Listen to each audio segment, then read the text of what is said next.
Olá, pessoal. Meu nome é Raíssa, sou professora de Química, Física e Matemática e hoje a gente vai falar um pouquinho sobre radioatividade. A gente vai falar de radioatividade na matéria de Física, mas ela é muito relacionada com a matéria de Química, então eu vou relembrar alguns conceitos também da matéria de Química. Bom, antes de falar de radioatividade, a gente vai falar um pouquinho sobre a fissão nuclear, certo?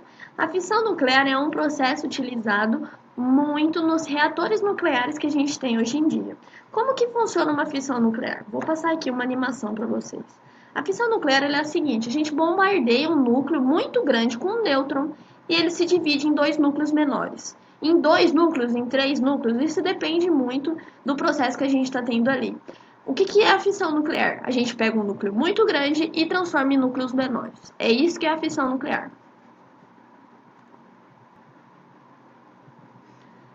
A gente tem um outro processo nuclear que pode ser citado, que é o processo de fusão, certo? A fusão é ao contrário da fissão. Se a fissão eu pego um núcleo grande e transformo em núcleos menores, na fusão eu vou pegar núcleos menores e transformar em um maior. É como se eu juntasse núcleos pequenos para formar um maior, ok? Onde acontece fusão nuclear, pessoal? Principalmente em estrelas, tá? O Sol, por exemplo, ele é um exemplo de fusão nuclear, ok? O que acontece no Sol não é um processo de combustão. O Sol não está pegando fogo por causa da combustão que está acontecendo ali. Não tem oxigênio no vácuo, ok, pessoal? Então a gente não poderia ter um processo de combustão. Então o Sol está fazendo um processo de fusão nuclear. Ele está transformando núcleos pequenos em núcleos maiores. Bom, ainda falando de radioatividade, a gente pode ter a liberação de certas partículas de energia, certo? E certas radiações. Bom, partículas, a gente tem a partícula alfa e a partícula beta. A partícula alfa, ela tem pouco poder de penetração, sendo que um pedaço de papel, sulfite, qualquer papel que você tiver, vai barrar essa radiação alfa, essa partícula alfa no caso, ok? Então ela não tem grande poder de penetração. A partícula alfa, ela tem número atômico 2, ok? Então ela tem 2 prótons e ela tem número de massa 4. Então ela tem 2 prótons e 2 nêutrons. Bom, a partícula beta, ela já tem um poder de penetração um pouquinho maior do que a partícula alfa. Ela passa pelo papel, mas ela é detida pelo alumínio, ou por qualquer metal que a gente conheça. A partícula beta, ela tem menos 1 de número atômico e 0 de número de massa, ok? E a gente tem por último aqui o raio gama, que é o que a gente mais tem poder de penetração, que a gente mais tem que tomar cuidado. Porque os raios gama, eles atravessam tanto o papel quanto o alumínio. E eles só são detidos por uma camada muito espessa de chumbo, ok? Então, os raios gama ou radiação gama, eles são os mais preocupantes que a gente tem aqui. E eles têm número atômico 0 e número de massa 0. Bom, professora, para que a gente vai utilizar isso? A gente pode pegar, por exemplo, um exercício vestibular, que tem aqui o urânio, que é o mais utilizado nos processos de fissão nuclear, então por isso que ele aparece mais nas questões. A gente vai ter o urânio sendo bombardeado de nêutrons, e aí ele vai liberar uma radiação alfa, por exemplo. Ao liberar uma radiação alfa, ele se torna um núcleo menor, ok? Qual é esse núcleo menor? Qual que é esse átomo que ele se tornou? Bom, o que a gente tem que fazer? Vou colocar aqui um X, tá? Que é o meu elemento, eu não sei qual que é ainda. O que eu faço? Se ele está se transformando em um menor, eu vou pegar esse número aqui e vou tirar o número da partícula alfa, porque ele está perdendo esse número de massa. Então, 238 menos 4, que vai dar 234. Mesma coisa no número atômico, ele tinha 92 prótons e ele perdeu 2 prótons, né, para a partícula alfa. Então, ele tem agora 92 menos 2, então ele tem 90 prótons. Professora, como que eu sei qual que é o elemento que eu tenho aqui nesse caso? Qual que é o X? Eu vou lá na minha tabela periódica e vou procurar pelo número atômico, que é o 90. Cada elemento que a gente tem um número atômico diferente. Então, se eu sei o número atômico, eu sei o elemento. Como eu sei que o urânio está aqui embaixo, eu vou até aumentar aqui para vocês. Ó, o urânio está aqui embaixo, o número atômico dele é 92, que é o que está lá em cima. A gente está procurando o número atômico 90. Olha quem que é o número atômico 90 aqui, ó. Ó. o tório. O nosso número atômico aqui, então, ó, 90 vai ser o tório, tá, pessoal? É TH.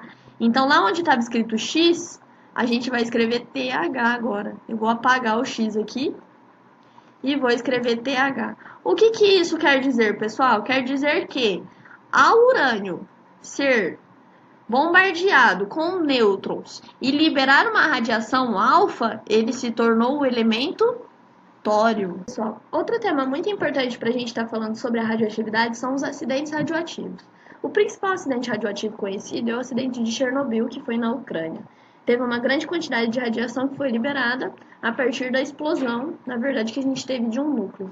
Esse acidente de Chernobyl, a gente não tem estimativas corretas da quantidade de radiação que foi liberada, nem do número de mortos por causa desse acidente radioativo. Porque na Ucrânia a gente teve vários dados que foram passados, não foram passados, na verdade. Bem, além disso, a gente vai ter o acidente de Fukushima, que é o acidente mais recente que a gente teve radioativo, que foi a questão do reator não ter sido resfriado corretamente e teve também um problema de tsunami e assim por diante.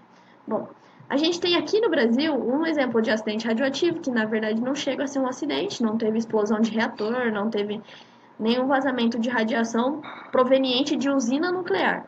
Mas a gente teve um lixo radioativo de hospital, ou seja, lá daquelas máquinas de tomografia, de ressonância, aquelas máquinas de raio-x e assim por diante. Todas elas utilizam a radiação como um dos meios para obter resultados. Bom, e a gente teve então o vazamento desse lixo hospitalar, que na verdade era um lixo radioativo.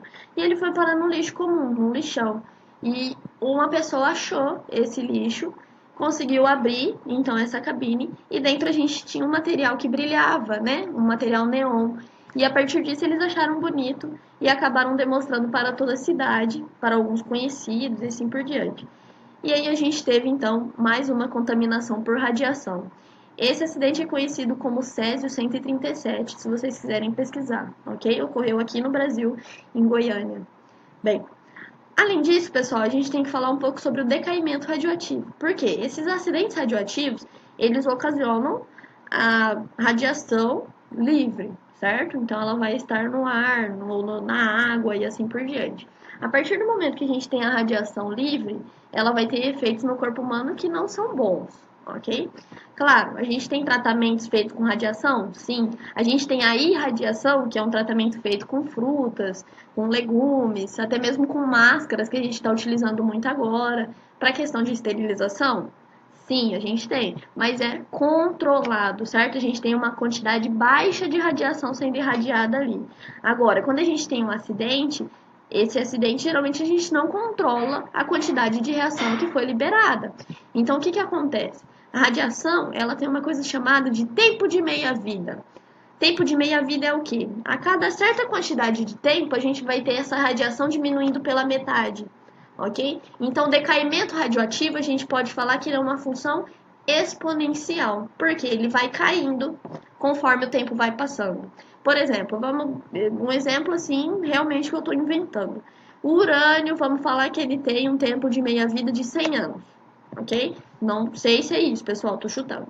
Bem, se ele tem um decaimento radioativo de 100 anos, o tempo de meia-vida dele é 100 anos, quer dizer, se eu tiver uma quantidade liberada de radiação, ao passar 100 anos, eu vou ter metade daquela quantidade de radiação.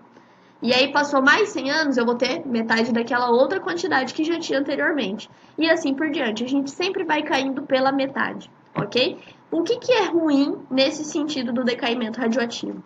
Por ser uma função exponencial, ela nunca vai chegar a zero. Vai chegar a números muito próximos de zero, mas não vai chegar no zero definitivo. Ok, pessoal? Bem, a gente tem que tomar muito cuidado ao falar de energia nuclear, porque aqui no Brasil a gente tem 3 usinas que ficam em Angra dos Reis, que são nucleares. Mas elas não são tão utilizadas aqui no Brasil, porque a geração de energia daqui é feita a partir das hidrelétricas, na sua maior parte, ok? Bom, pessoal, é isso na aula de hoje. Se tiverem dúvidas, entrem em contato, curtam o vídeo, se inscrevam no canal.